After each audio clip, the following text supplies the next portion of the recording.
নমস্কার বন্ধুরা, আমি শিবানী কুকিং চ্যানেলে তোমাদের সবাইকে স্বাগত। আশা করছি তোমরা সবাই খুব ভালো আছো, আমিও খুব ভালো আছি। আজকে আমি আবার একটা রেসিপির সাথে তোমাদের কাছে চলে এসেছি। তো বন্ধুরা, আজকে আমি পিঠে রেসিপি বানিয়ে তোমাদের দেখাবো। তো পুরো রেসিপিটা দেখার জন্য প্রথম থেকে শেষ অবধি আমার সাথে থেকো। চলো রেসিপিটা শুরু করা যাক। আজকে রেসিপিটা শুরু করার জন্য প্রথমে লাগছে আমার দুধ। আমি এখানে লিকুইড আমুল কোম্পানির 3 প্যাকেট দুধ নিয়ে নিয়েছি। এই 3 প্যাকেট দুধকে এবারে আমি ভালো করে ছেঁকে নিচ্ছি। একটা ছেঁকনির সাহায্যে ছেঁকে একটা গঞ্জের মধ্যে নিয়ে নিলাম। তারপরে প্যাকেটের মধ্যে একটু জল দিয়ে সেই জলটাকেও ছেঁকে নিলাম। দেখো দুধটাকে এই জন্য ছেঁকে নিচ্ছি, অনেক সময় দুধের মধ্যে নোংরা থাকে, ছেঁকে নিলে সেই নোংরাটা বেরিয়ে যাবে। এভাবে আমি পুরো 3 প্যাকেট দুধ আমি ছেঁকে নিলাম। বন্ধুরা, আমি লিকুইড দুধ ব্যবহার করছি, তোমরা চাইলে গরুর দুধও ব্যবহার করতে পারো। তারপরে আমি এদিকে গ্যাসটা ধরিয়ে দিলাম আর দুধের গঞ্জটাকে বসিয়ে দিলাম। দুধটা এবারে ফুটতে দেবো। একটা মিক্সির বাটি নিয়ে নিলাম। এদিকে আমি 2.5 কাপ আতপ চাল আমি রাতে ভিজিয়ে দিয়েছিলাম। ফের সকালে এই চালটাকে খুব ভালো করে ধুয়ে নিলাম। এটা আমি আতপ চাল ব্যবহার করছি, যেই চাল আমরা খাই। এ দেখো, আমি তোমাদের আবার মাপটা দেখিয়ে দিচ্ছি। মিক্সির বাটির মধ্যে আমি দেখো এই 1 কাপ, এই আর 1 কাপ, মানে 2 কাপ, 2 কাপ আর আধা কাপ, এই মানে টোটাল 2.5 কাপ আমি আতপ চাল, ভেজানো আতপ চাল আমি মিক্সির বাটির মধ্যে নিয়ে নিলাম। আর নিলাম হলো ছোটো বাটির 1 বাটি ভাত, রান্না করা ভাত, যেটা ঠান্ডা থাকবে, গরম ভাত থাকবে না। আর নিলাম স্বাদ হিসেবে লবণ, আর নিলাম বেকিং পাউডার, ওই যে মানে ছোটো চামচের মানে 1 চামচের মতো লবণ, মানে আর বড়ো চামচ হলে আধা চামচের কম। আর তারপরে এটাকে মিক্সির মধ্যে পেস্ট করে নেবো। এ দেখো, তারপরে একটুখানি জল দিলাম, অল্প জল দিয়ে আমি চালটাকে পেস্ট করেছি বন্ধুরা। এ দেখো, অল্প অল্প জল দিয়ে নিয়েছি, দিয়ে হলো পেস্ট করে নিচ্ছি। এদিকে আমি রিফাইন তেলটা প্রথমে দিতে ভুলে গেছিলাম, এই জন্য এখন আমি 2 টেবিল চামচ রিফাইন তেল দিয়ে দিলাম। দিয়ে আবার মিক্সির মধ্যে দিয়ে আবার সব উপকরণগুলো একসাথে আবার পেস্ট করে নিচ্ছি। আবার একটু জল দিলাম, কারণ পেস্টটার ঘনত্বটা অনেকটাই বেশি আছে এবং ভালো মিহি পেস্ট হয়নি দেখে আমি আর একটু জল দিয়ে আরও ভালো করে পেস্ট করে নিলাম। দেখো, আর এভাবে একটু একটু জল দিয়ে আমি পেস্ট করছি বন্ধুরা। তোমরাও একটু একটু জল দিয়ে পেস্ট করবে, তাতে কী হবে, চালটার পেস্ট ভালো হবে। আমার চালটা পেশানো হয়ে গেছে। দেখো, আমি মিক্সিটা নামিয়ে নিলাম, তারপরে মানে বাটিটা নামিয়ে নিলাম, মিক্সির বাটিটা। এদিকে একটা বাটির মধ্যে আমি এই চালের পেস্টটাকে ঢেলে দিলাম। যে দেখো, এখন বেশ গাঢ় আছে, সেই জন্য আমি একটু জল গরম করে নিয়েছিলাম। এই যে জল গরম করে নিয়ে তারপরে হলো হাত দিয়ে এই চাল বাটাটাকে খুব ভালো করে আমি মাখবো এবারে। এ দেখো, আমি তোমাদের দেখাচ্ছি কত সুন্দর পেস্ট হয়ে গেছে। ঠিক এরকম মিহি পেস্ট হওয়া চাই। এবারে খুব হাত দিয়ে চটকি চাল বাটাটাকে মাখছি আমি। এভাবে হাত দিয়ে চটকি ঘুরিয়ে চালটাকে ভালো করে হাত দিয়ে মেখে নিতে হবে। এবং এটাকে এই গরম জলটা দিয়ে আমি একটু পাতলা করছি। এ দেখো, অল্প অল্প জল দিতে হবে, বেশি জল দিলে আবার বেশি পাতলা হয়ে যাবে, তখন ভালো হবে না। এ দেখো, ঠিক এরকম হওয়া চাই, মানে চাল বাটার যে ঘনত্বটা ঠিক এতটাই হওয়া চাই, না পাতলা না হলো মোটা। এ দেখো, আঙুলের গায়ে এরকম সাদা মতন ভাব এসে যাবে। এদিকে গ্যাসটা ধরিয়ে নিলাম। এদিকে আমি বেশ একটা বড় সাইজের পাটালি গুড়ের টুকরো নিয়ে নিলাম। ফের পাটালি গুড়ের টুকরোটাকে একটু ভেঙে দিলাম। তারপরে এই বাটিটার মধ্যে পাটালি গুড়ের টুকরোগুলোকে দিয়ে দিলাম আর 1 কাপ জল দিয়ে দিলাম। গ্যাসটা ধরিয়ে দিলাম। তারপরে হলো এই জাল দিচ্ছি, গুড়টাকে জাল দেওয়ার জন্য বসিয়ে দিলাম। গুড়টা ভালো করে জাল দিয়ে দিচ্ছি বন্ধুরা। এইভাবে মানে যে কোনো দুধে ভেজানো পিঠে করলে এইভাবে প্রথমে গুড়টাকে জাল দিয়ে দেবে, তাতে কি হবে, তোমাদের দুধটা কাটবে না তো পুরো দুধটা নষ্ট হয়ে যায়। দেখবে, একটা ছোটো বাটির মধ্যে একটু দুধ নিয়ে নিলাম এবং এর মধ্যে একটু পাটালি গুড় দিয়ে দেখছি আমার দুধটা কেটে গেল না তো।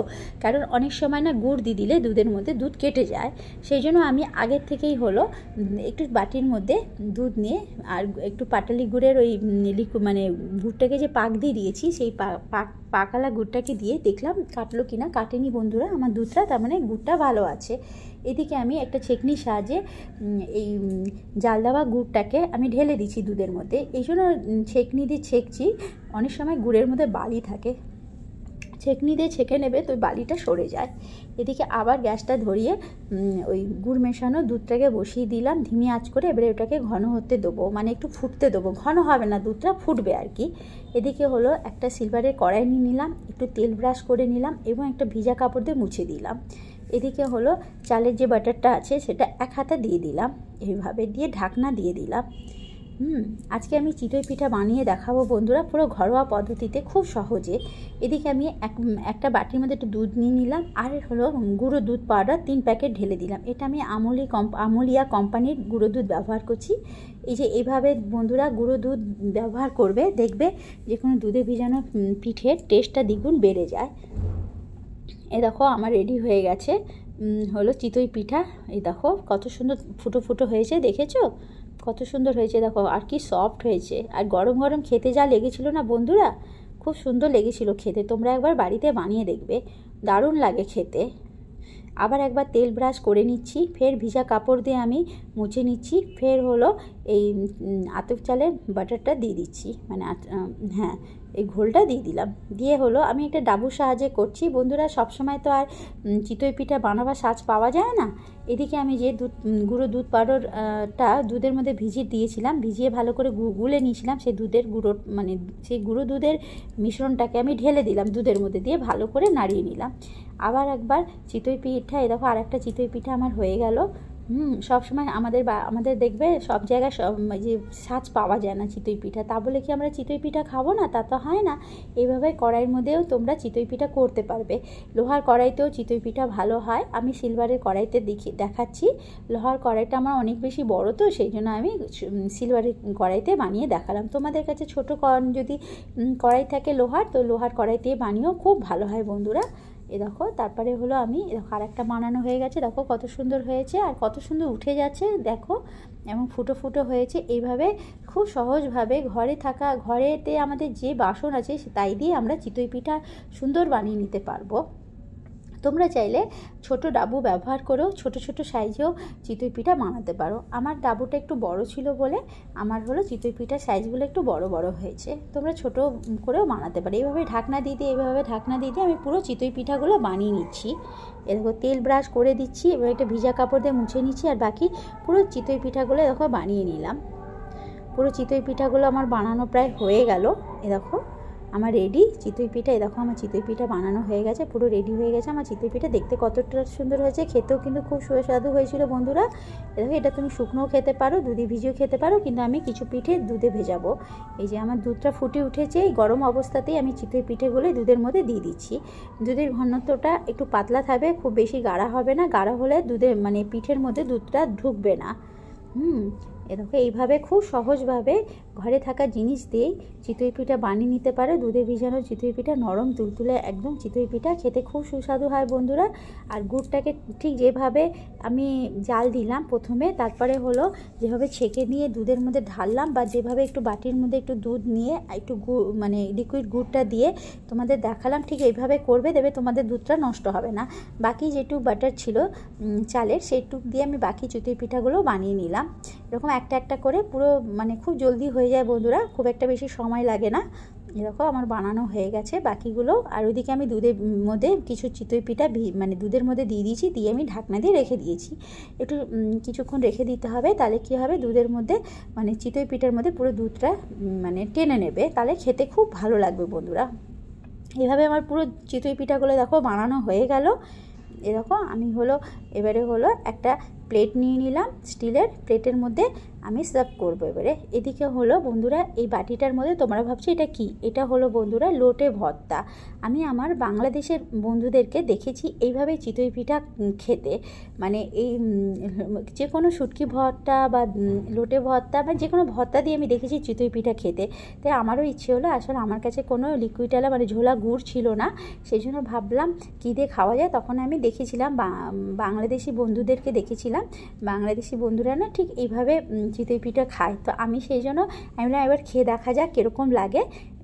তো আমি ওই জন্য আমার কাছে লোটে ভর্তা ছিল, সেই লোটে ভর্তা দিয়ে আমি সার্ভ করলাম চিতই পিঠাগুলো। এরকম আমার চিতই পিঠাগুলো দেখো কত সুন্দর হয়েছে, পুরো ঘরে থাকা উপকরণ দিয়েই বানিয়েছি বন্ধুরা, কোনো তামঝাম কোনো কিছু করিনি, এবং আরামসে তোমরা এইভাবে চিতই পিঠা বানিয়ে নিতে পারবে।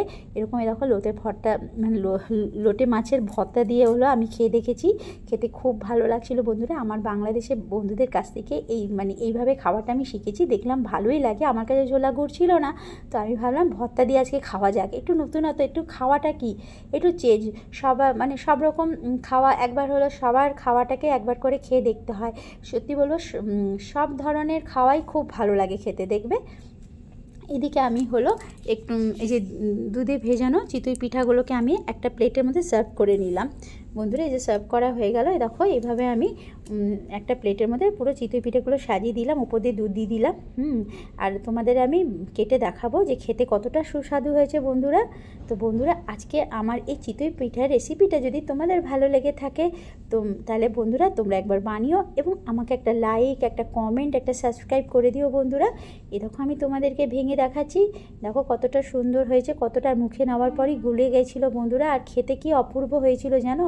আর আমার গুড়ের যে পাটালি গুড়ের টেস্টটাও খুব ভালো ছিল। আর আমি যে প্রসেসে হলো দুধটাকে জাল দিয়েছি, তোমরা এইভাবে জাল দেবে আর একটু গুঁড়ো দুধ পাউডার ব্যবহার করবে, এত টেস্টি হয় যে কি বলবো তোমাদের, খুব টেস্টি হয়। এই দেখো কতটা নরম হয়েছে, কতটা সফট হয়েছে, পুরো দুধটা ভেতরে ঢুকে গেছে, পুরো রসের মতন, রসে টুবু টুবু হয়ে গেছে, দুধের রসে টুবু টুবু হয়ে গেছে। একবার তোমরা বানিও বন্ধুরা, বানিয়ে খেয়ে দেখো, তোমাদের খুব ভাল লাগবে। হাতের কাছে যা থাকবে তাই দিয়ে বানাবে। এই যে বন্ধুরা আমার চিতই পিঠা রেডি। তো বন্ধুরা আজকে মতন টাটা, বাই বাই। কালকে আবার একটা রেসিপির সাথে তোমাদের